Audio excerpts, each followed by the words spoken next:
আসসালামু আলাইকুম সবাইকে। আজকে আপনাদের দেখাবো আমার আজকে সকালের নাস্তা।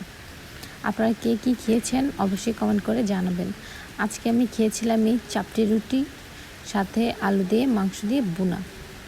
এই তো দেখুন আমি চাপটিগুলোকে সুন্দরভাবে ভেজে নিয়ে নিচ্ছি। আমার আম্মুর কাছে এই রেসিপিটা আমি অনেক খেয়েছিলাম। এটা পাতলাটাকে বলে দোসা, আর এটা একটু ভারী হয় বলে এটাকে বলি চাপটি রুটি। এই তো আমি আমার চাপটিটাকে সুন্দরভাবে এপাশ ওপাশ করে ভালোভাবে চেপে চেপে ভেজে নিচ্ছি, যাতে এটা সুন্দরভাবে মচমচে হয়ে যায়।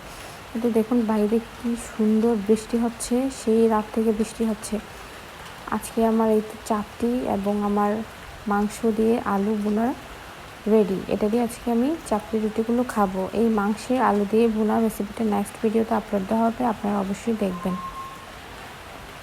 সুন্দরভাবে আমি এবার পরিবেশন করে নিয়েছি। বৃষ্টির দিনে টপটপ করে বৃষ্টি পড়ছে, জানালার পাশে বসে এটা খাওয়ার মজাই আলাদা। আজকের মতো আমি সকালের জন্য এই নাস্তাটা রেডি করে নিয়েছি। এবার সবাই একসাথে এটা খেয়ে নিব। আপনারাও এটা বাসায় বানাবেন, খুবই স্বাদ হয়। সবসময় রুটি খেতে ভালো লাগে না, নতুন কিছু ট্রাই করবেন। আজকের মতো আল্লাহ হাফেজ।